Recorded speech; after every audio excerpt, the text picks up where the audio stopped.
మోకాల నొప్పులకు ఎటువంటి సర్జరీ లేకుండా ఎపియాన్ పెయిన్ క్లినిక్ అందిస్తున్న అత్యాధునిక చికిత్స. ఇంత ఏమీ అవసరం లేదు. మీకు ఏ రోగమన్నా ఉన్ని డజంట్ మ్యాటర్. మీరు ఈ 5 సిరిధాన్యాల్ని రెండు రోజులకు ఒకసారి మార్చి భోజనం చేయండి. అంటే 2 రోజులు అరికలు తినాలి, 2 రోజులు సామెలు తినాలి, 2 రోజులు ఊదులు తినాలి, 2 రోజులు అండుకూరలు, 2 రోజులు కూరలు, మళ్ళా సైకిల్. అలాగే కషాయాలు. ఈ రోగనిరోధక శక్తి మీకు కావాలంటే ఈ వ్యాక్సిన్లు ఇవి అవి ఏం పనిచేయవు, ఏమీ పనిచేయవు. మీకు పనిచేసేది ఈ 7 కషాయాలు చెప్తాను, పుస్తకంలో రాశారు. గరిక, తులసి, తిప్పతీగ, బిల్వం, కానుగ, వేప, రావి. ఈ 7 ఆకుల కషాయాల్ని 4 రోజులు, గరిక 4 రోజులు, తిప్పతీగ 4 రోజులు, తులసి 4 రోజులు, బిల్వం 4 రోజులు, కానుగ 4 రోజులు, 4 రోజులు వేప, 4 రోజులు రావి కషాయాలు తాగితే మీకు 2 సంవత్సరాలు డెంగ్యూ రాదు, పంగు రాదు, H5 రాదు, N1 రాదు, పంగు, జింక, పుంక, నీఫా, గీఫా, ఈ రోగాలన్నీ మీ దగ్గరికి రావు, గ్యారంటీ. దీనికి ఏమైనా ఖర్చు పెట్టాలా మీరు? కానగాకు దొరుకుతుంది, తిప్పతీగ దొరుకుతుంది, వేపాకు దొరుకుతుంది, రావేకు దొరుకుతుంది, ఇంకా అన్ని చోట్ల నేను చెప్పేటివన్నీ దొరుకుతూనే ఉన్నాయి. మన అదృష్టం. ఒక్క పైసా ఒక్కరూ ఖర్చు పెట్టాల్సిన పని లేదు. ఆకులు తెచ్చుకోండి, బాగా కడగండి. ఏ దానిలతో కడుగుతారు? ఏ నీళ్ళతో కడుగుతారో ఆర్వో వాటర్తో కడగండి. రాగి ప్లేట్ ఉంచినా మట్టి కుండలో ఉన్న నీళ్ళతో కడగండి, స్ట్రక్చర్డ్ వాటర్తో కడగండి. అర్థమైందా? ఆ నీళ్ళతో కడిగి ఆ నీళ్ళతోనే కషాయం చేసుకొని, కావాలంటే తాటి బెల్లం, చెరుకు బెల్లం వేసుకోవద్దండి, గ్లూకోజ్ ఎక్కువ ఉంటుంది. తాటి బెల్లంలో ఫ్రక్టోజ్ ఎక్కువ ఉంటుంది, ఏమీ ఇబ్బంది లేదు. పిల్లలకి బెల్లం కొద్దిగా వేసి కషాయం తాపించండి. 9 నెలల పాప నుంచి 108 సంవత్సరాల ముసలి వాళ్ళు కూడాను కషాయాలు తాగొచ్చు, ఏమీ ఇబ్బంది లేదు. అదే ఆడవాళ్ళు అయితే గోంగూర కషాయం రామబాణం. మీకు ఏమీ తోచట్లేదనుకోండి, గోంగూర ఆకు తెచ్చుకొని 4 ఆకులు ఉడకపెట్టుకొని 2 నిమిషాలు కషాయం చేసుకొని తాగండి. టీవీ చూడకండి, టీవీ చూస్తూను తాగొచ్చు. గోంగూర కషాయం అయితే మీకు టీవీ చూడకుండా చేస్తుంది. మీకు ప్రజ్ఞ ఎక్కువ అవుతుంది, రోగనిరోధక శక్తి ఎక్కువ అవుతుంది, అద్భుతమైన రక్తహీనత నుంచి దూరంగా వచ్చేసేదానికి వీలవుతుంది, వైట్ డిశ్చార్జ్ తక్కువ అవుతుంది. ఇలాంటి మీ సమస్యలన్నీ 99% గోంగూర కషాయంతో మాయమైపోతాయి.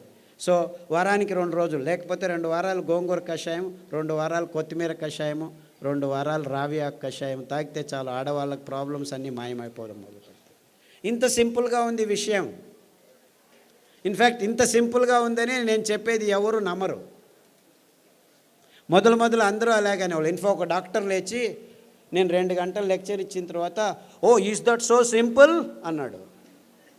I said it is much simpler. 2 గంటలు అవసరం లేదు, 2 వాక్యాల్లో చెప్తాను నేను. 2 వాక్యాలు. రోజుకు 1 గంట నడవండి, వీలైతే పొద్దున 15 నిమిషాలు, సాయంకాలం 15 నిమిషాలు. ఇంత అద్భుతమైన పదార్థాలని ఇప్పటికీ ఇస్తున్నాడు దేవుడు. ఎన్ని పాపాలు చేసినా మనము ఆ దేవుణ్ణి ఒక 15 నిమిషాలు పొద్దున్న లేచి ధ్యానం చేయండి, సాయంకాలం పడుకునే ముందు ఒక 15 నిమిషాలు ధ్యానం చేయండి. తర్వాత సిరిధాన్యాలను తినండి, గోధుమలను తినకండి, బియ్యం తినకండి, పాలు తాగకండి, చక్కెర ముట్టద్దండి, గుడ్లను కూడా చూడొద్దండి. పాపం అవేమో పిల్లల కోసం గుడ్లు పెట్టుకుంటున్నాయి, మీరు వెళ్ళి రాక్షసులాగా తినకండి. దానిలో గుడ్లు దానిలో ఉండనివ్వండి. లేదు చేపలు చాలా మంచివి, జలపుష్పాలు తినొచ్చని కొందరు స్వామీజీలు కూడా చెప్పడం మొదలుపెట్టారు. దాంట్లో మీకు దొరికేది పాదరసము, మెర్క్యూరీ తప్ప ఇంకేమీ దొరకదు, అంత భయంకరంగా ఉంది. బుద్ధిమాంద్యం పోదు కదా, బుద్ధిమాంద్యులు అవుతారు. మీ పిల్లలు బుద్ధిమాంద్యులు కాకుండా పుట్టాలంటే కొర్రలు తినండి, అండు కొర్రలు తినండి, అరికెలు తినండి, సామెలు తినండి. అరటి బోధ కషాయము, పసుపు కషాయము గర్భిణిగా ఉన్నప్పుడు తాగండి, పిల్లలకు తాగించండి. మీ పిల్లలు బుద్ధిమాంద్యులు అయిపోయి సూక్ష్మగ్రాహీలు అవుతారు. ఇన్ఫ్యాక్ట్ ఫిట్స్ వచ్చి కత్తి చాకు తీసుకొని చంపేస్తాననే పిల్లవాడు, ఆ తల్లిదండ్రులు కత్తి చాకు తీసుకొని చంపేదానికి పోయే పిల్లవాడు పసుపు కషాయము, రావి ఆకు కషాయము, శొంఠి కషాయం తాగిపించి అండు కొర్రలు తినిపించడం మొదలు పెడితే ఇప్పటికి 12 సంవత్సరాలు అయింది. 10వ తరగతి ఫస్ట్ క్లాస్లో పాస్ అయ్యాడు. ఇలా వందల కేసులు ఉన్నాయి. అంటే ఫిట్స్ కోసమని టెగ్రిటాలు, వాల్ప్రోయిక్ యాసిడ్, ఫ్రీజియం ఇవ్వడం మొదలు పెడతారు పిల్లలకి. ఆ మందులు తీసుకుంటూ పిల్లలు బుద్ధిమంతులు అయిపోతారు. ఫిట్స్ రావు అని చెప్తారు, అయినా వస్తూనే ఉంటాయన్నమాట. అలాంటి వాళ్ళందరికీ కొర్రలు, అండుకొర్రలు తినిపించి ఈ కషాయాలు తాగిపిస్తే 6 నెలల్లో ట్యాబ్లెట్లు మెల్లిమెల్లిగా ఆపు చేసి ఇప్పుడు హ్యాపీగా ఇంట్లో అందరికీ సహాయం చేసుకుంటూ బాగా నడుస్తూ ఏ ఇబ్బంది లేకుండా మాట్లాడటం తెలియని వాళ్ళు కూడా మాట్లాడడం మొదలుపెట్టారు. అది 15 సంవత్సరాలు 20 సంవత్సరాల తర్వాత. అంతవరకు మాటలు అనేది తెలియని పిల్లలు కూడాను ఇప్పుడు మాటలు నేర్చుకుంటున్నారు. ఇలాంటి అద్భుతమైన విషయాలు ఈ ధాన్యాల్లో, ఈ కషాయాల్లో ఉన్నాయని చెప్పేదానికి నాకు చాలా చాలా సంతోషంగా ఉంది. అర్థమవుతుందా? It's very simple, very very simple. ఇంత సరళమైన అద్భుతమైన ఆరోగ్య రహదారిని మేము నిర్మించాం. ఇంకా బాకీ ఉంది ఏమిటి? మీరందరూ అందులో నడవటం మాత్రమే. అంతే. అందరికీ ఆహ్వానం, ఆరోగ్య రహదారిలో నడవండి అని మా విన్నపంతో మీ అందరికీ వందనాలు. సిరిధాన్యాలు తింటే అరగట్లేదు అని దీనికి 2 కారణాలు ఉన్నాయి. మీరు పొద్దున్న సిరిధాన్యం ఇడ్లీలు తింటే రాత్రి వరకు ఆకలి కాదు. మీరు అనుకుంటున్నారు ఈ బియ్యం తిని 2 గంటలకే ఆకలి అవుతుంది కదా, సో అది బాగా అరుగుతుంది అనుకుంటున్నారు. అలా కాదు. ఇది సిరిధాన్యాలు తింటే మీకు ఎంత కావాలో అంత గ్లూకోజ్ అందుతూ ఉండటం వల్ల మీకు ఆకలి కాదు. అంటే అది జీర్ణం కావట్లేదని కాదు మీకు అర్థం. అందరికీ ప్రాబ్లం అది. అంతేకాకుండా మీరు సిరిధాన్యాల్ని బియ్యంలాగే కుక్కర్లో వేసి పుస్ పుస్ అని 4 కూగులు కూగించేస్తే రాదనమాట. అది ఉడకదు. రాత్రి నానబెట్టి పొద్దున ఉడకబెట్టుకోవాలి. కనీసం 3 గంటల నుంచి 6 గంటలు నానబెట్టాలన్నమాట. నానబెట్టి వండితే ఆ ధాన్యం తింటే మీరు హ్యాపీగా ఫీల్ అవుతారు, ఆరోగ్యంగా ఉంటుంది.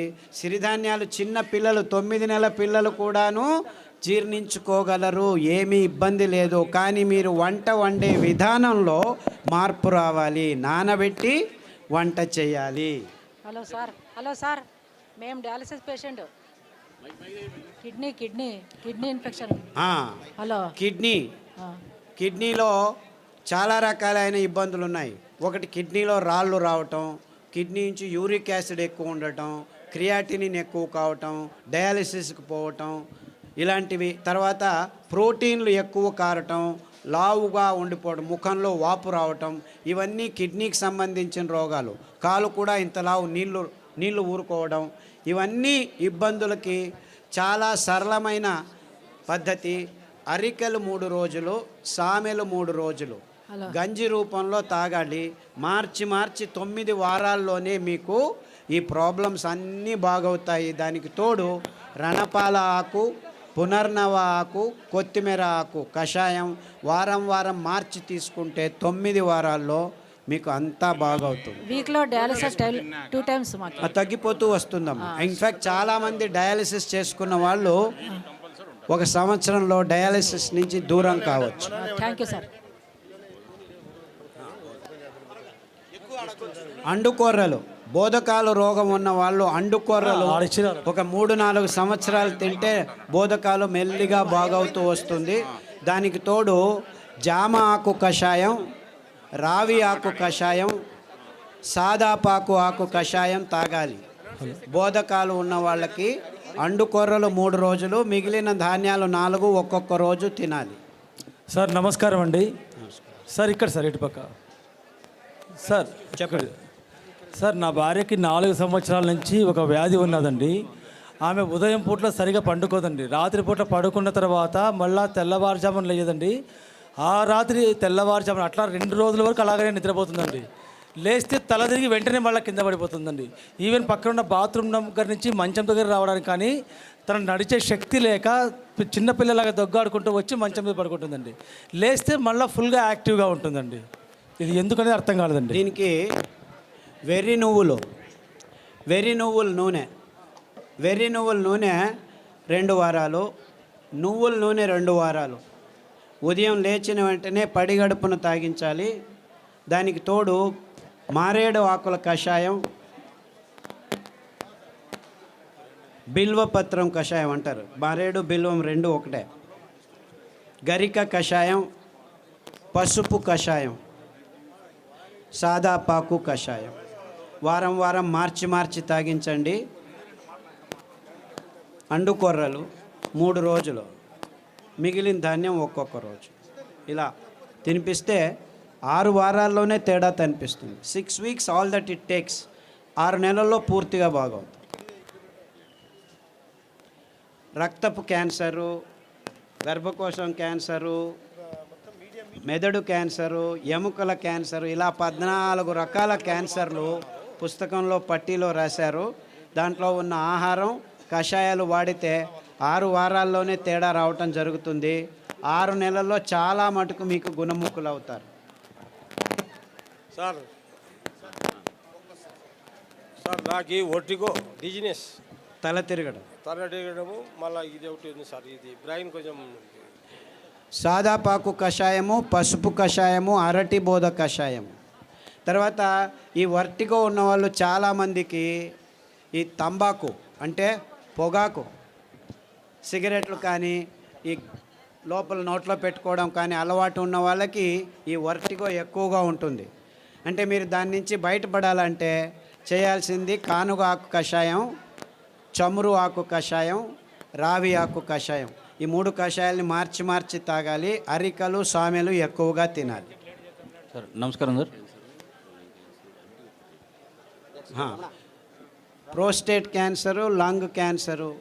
ఇప్పుడు ఏమైందంటే లంగ్లో క్యాన్సర్ వచ్చింది, రేడియోథెరపీ, కీమోథెరపీ తీసుకుంటారు, అక్కడికి ఆగదు, ప్రోస్టేట్కి వస్తుంది.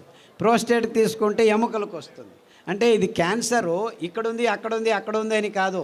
క్యాన్సర్ మొత్తం దేహంలో ఉంది, ఒక్కొక్కసారి ఒక్కొక్క చోట బయటపడుతుంది అని అది అర్థం చేసుకోవాలి. కాబట్టి అన్ని క్యాన్సర్లకు మూలం ఒకటే. అందువల్ల మీరు పారిజాతము, రావి ఆకు, జామాకు కషాయాలు అన్ని క్యాన్సర్లకు బేస్గా ఉండాలి. ఈ 5 ధాన్యాల్ని 2 రోజులు తినడం మొదలు పెట్టండి. 6 వారాల నుంచి 6 నెలల్లో మీకు గుణముఖుడవడం మొదలు పెడతారు.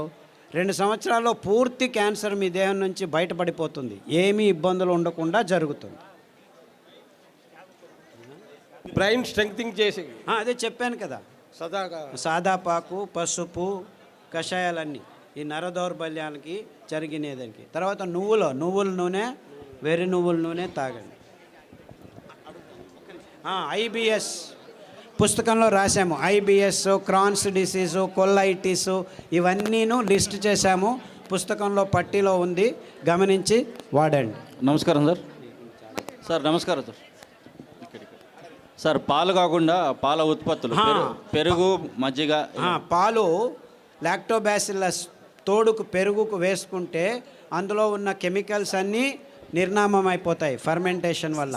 అంతేకాకుండా మనకు పాలు, కొబ్బరి పాలు అతి అద్భుతమైన పాలు, అన్ని రోగాలను దూరం చేస్తాయి. నువ్వుల పాలు ఇంకా మంచిది, రాగి పాలు మంచిది.